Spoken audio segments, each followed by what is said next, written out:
Ini baru pertemuan pertama ya di semester ini. Kali ini sama saya, kita sama Bapak, kita membahas yaitu tentang materi tentang perkuliahan konsep dasar IPS. Di kali ini terkait tentang konsep dasar IPS, sebelum kita mulai, nah, baiknya saya awali dengan pantun, yaitu Bapak sopir beli kuali hitam terbelah. Presentasi ini saya awali dengan Cakep, mengucapkan ya, Bismillahirrahmanirrahim. cakep Pak. Pak, Terima suaranya kasih. kurang jelas Pak. Boleh mungkin diinikan lagi Pak. Suaranya tinggi ya. Mm-mm. Ini kalau ini bagaimana? Gimana coba Pak berbicara Pak? Halo, halo. Ini Agak sendat-sendat kedengaran gitu enggak? Pak.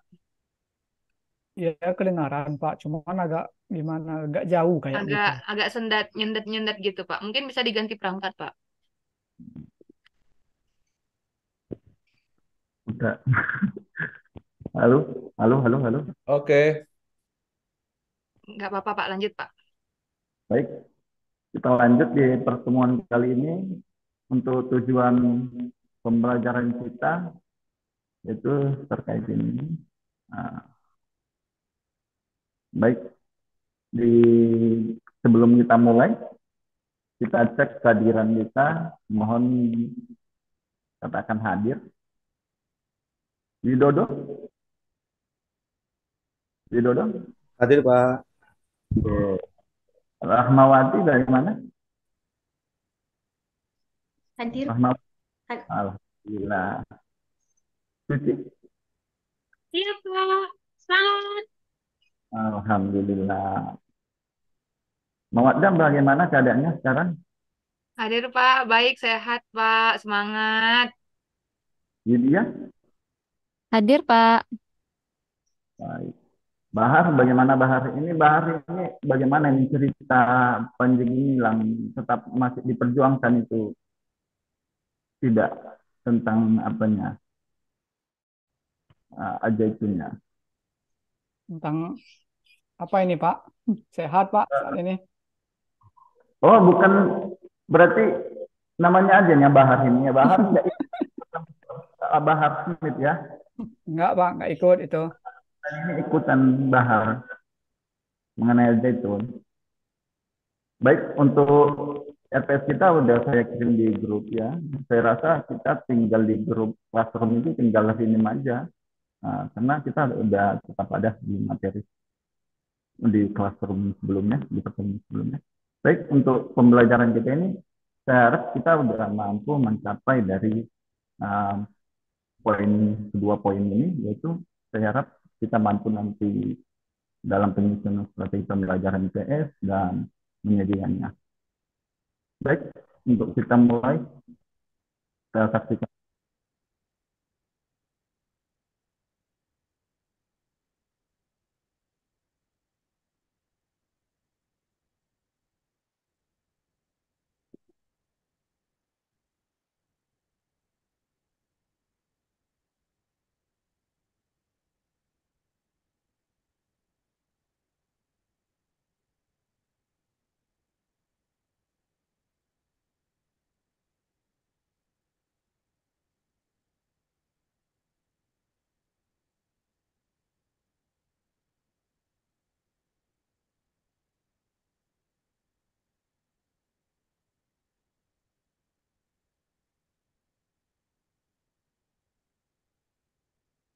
Baik, dari video yang telah kita putar, apa yang Suci pikirkan, yang tersampaikan, pesan apa yang tersampaikan kepada Suci?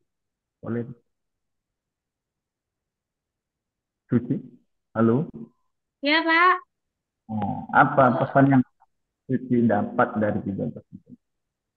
Ini kayaknya etikanya, Pak. Moralnya, Pak. Kemudian masa duduknya di atas meja, Pak. Kalau kita kan budayanya duduknya di atas meja. Nah, ini duduknya di atas. Nah, duduk kita kalau kita duduknya di atas kursi. Tapi ini fotonya di atas meja. Gimana, Pak? Oke, baik. Kita simpan dulu. Widodo gimana? Apa pesan yang Widodo lihat? eh Kayak kurang menghargai dosen atau guru memberikan materi gitu, Pak. Karena harusnya sudah di kelas, sudah siap untuk mendapatkan pelajaran ilmu, tapi ini sedikit meremehkan dosennya untuk memberikan materi, gitu, Pak. Nah, terima kasih. Nah, udah ada laki-laki, ada perempuan mewakili. Di sini kita lihat bersama-sama bagaimana kelas yang tidak kondusif dan bagaimana gurunya yang tidak mampu mengontrol dengan alasan oh ini pertemuan kita pertama. Di sini adalah suatu hal yang sangat membahayakan diri. Maaf, saya baru tamatan. Di sini kita akan ada nanti penilaian dari pelajar kita atau peserta didik kita. Nanti mahasiswa sekalian nanti turun ke lapangan itu sampaikan aja bangga saya diri kita itu adalah memiliki kuasa dalam kelas tersebut. Ketika kita oh saya baru tamat, nah, berarti itu kita menghadirkan kita oh saya maunya kerjasamanya. Kalau kita menghadapi dengan kondisi hal tersebut, nah, ini akan bahaya, akan terjadi namanya tidak efektifan dalam pembelajaran dan pada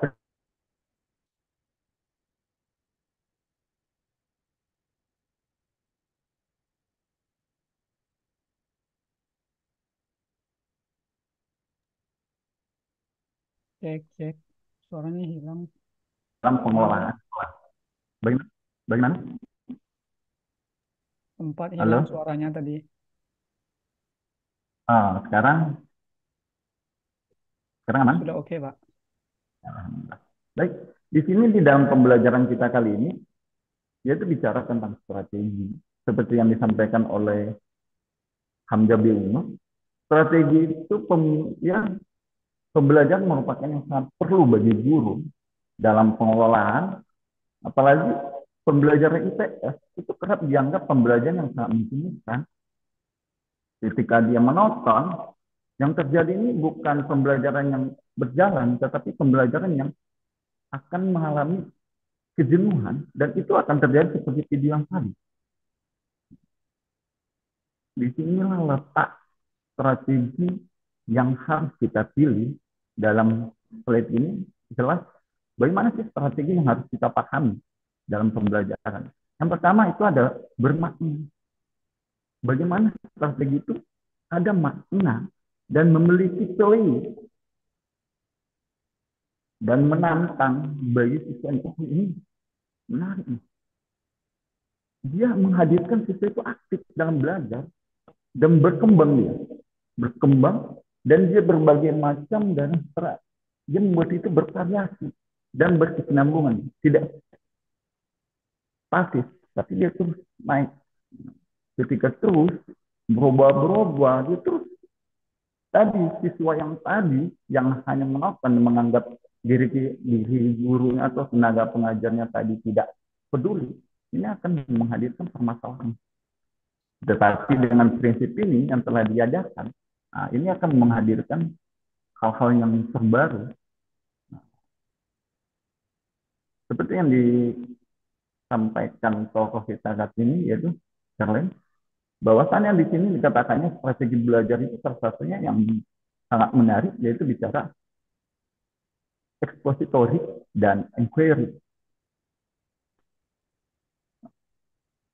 Dan seperti yang kita lihat di slide, Charlene itu mengatakan menanamkan strategi expository ini dengan istilah strategi pembelajaran langsung.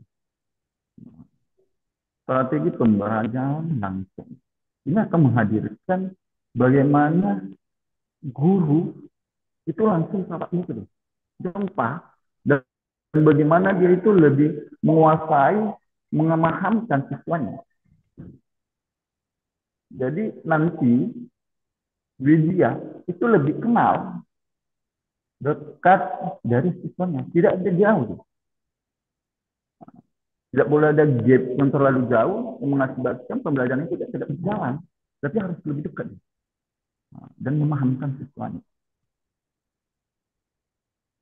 Berikutnya yang seperti yang disampaikan Widodo, yaitu dalam pembelajaran ini, hadirkan siswa itu seperti ilmuwan. Ilmuwan yang menghadirkan hal-hal yang terbaru. Seperti di gambar di slide, itu uji coba siswa. Adrenalinnya dicoba.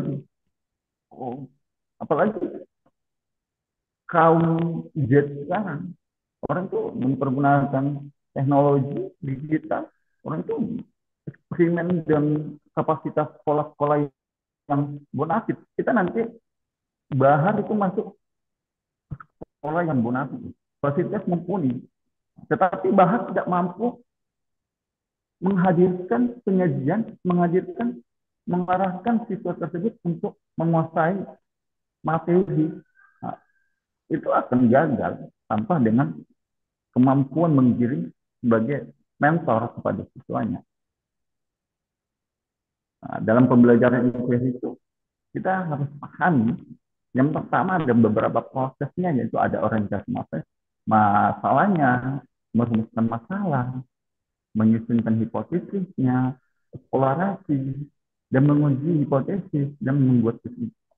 Bagaimana ini kita tampak di lapangan? Nah, bisa kita saksikan di video berikut bagaimana dalam pembelajaran.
Baik, kepada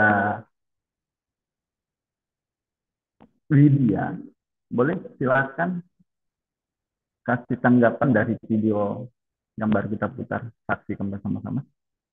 Baik, Pak. Yang saya lihat di situ adalah kegiatan praktikum yang dilakukan berkelompok seperti itu ya, Pak ya. Betul. Itu saja. Iya, Pak, kerjasama antar kelompoknya. Oke, baik. Bahar bagaimana, Bahar? Halo, Bahar. Bahar masih ada di sana? Nah itu Pak, sinyal saya ini putus-putus ini Pak. Ya, bisa lanjut, Bahar. Tadi yang saya lihat, cuman waktu ada ibu guru di depan itu Pak, Iya, iya, iya. Nggak apa-apa, nggak apa-apa.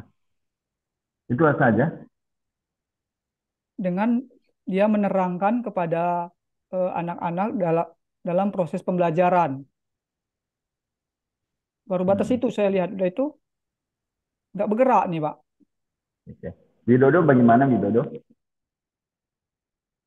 Ya, Pak, dari dua gambar tadi itu tentang praktikum di laboratorium, kemudian dosen memberikan penjelasan ke mahasiswa atau muridnya terkait dengan prosedur mungkin ataupun yang lain kayak Pak. Yang jelas itu aja, Pak. Terima kasih. Terima kasih. Yang terakhir, Suci, bagaimana tanggapannya tentang video yang baru kita saksikan bersama? Oke, siswanya itu ikut aktif juga ya Pak, ikut dilibatkan dalam kegiatan belajarnya. Nah, si siswanya itu saya lihat disuruh presentasi, artinya dia itu ikut juga terlibat belajar gitu Pak. Terima kasih Pak. Oh, baik, terima kasih. Jadi, di dalam pembelajaran yang ditampilkan pada video yang berikut, kita saksikan bersama, itu tampak jelas bahwasanya di situ ada activity, bahwasanya hadir masalah apa sih? Nah, bagaimana dia air dengan minyak. Nah, dan dicoba tuh masalah tuh dengan pandangan kamu nggak betul nggak? Dicoba deh dan dirumuskan bersama, di pembuktian bersama, disaksikan. Nah, jadi ini yang harus dihadirkan oleh mahasiswa sekalian, hadirkan dalam pembelajaran nanti kalau udah di lapangan. Nah, dengan fasilitas apa yang kita temukan di sekolah itu harus kita maksimalkan. Nah, walaupun saat ini mungkin fasilitas yang di sekolah yang kita jumpai, kita dapati itu belum maksimal seperti yang kita bayangkan. Tapi ya kita harus mampu menggunakan dengan sesuai dengan kemampuan kita. Hal ini akan berdampak positif. Baik, di dalam pembelajaran kali ini, saya harap mahasiswa sekalian itu mampu memahami pentingnya strategi dalam pembelajaran. Tanpa ada strategi, pencapaian dalam pembelajaran itu akan terarah. Dan materi tersebut itu akan mempengaruhi bagaimana strateginya akan dilakukan. Strategi dengan namanya materi ini akan harus join. Nah, dalam strategi A dipaksakan ke materi C, ini nggak nyambung. Nah, ini akan tabrakan tuh. Nah, jadi tugas untuk kepada mahasiswa sekalian, silakan tugasnya itu dikumpul di classroom. Nah, nanti codingnya saya kirim di slide terakhir. Nah, bahwasanya tugas ini silakan ambil kesimpulan perbandingan dari video yang pertama dan yang kedua.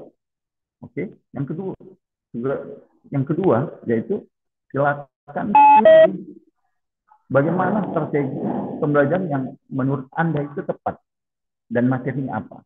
Silakan lakukan skenario-nya dikumpul di classroom. Oke, baik.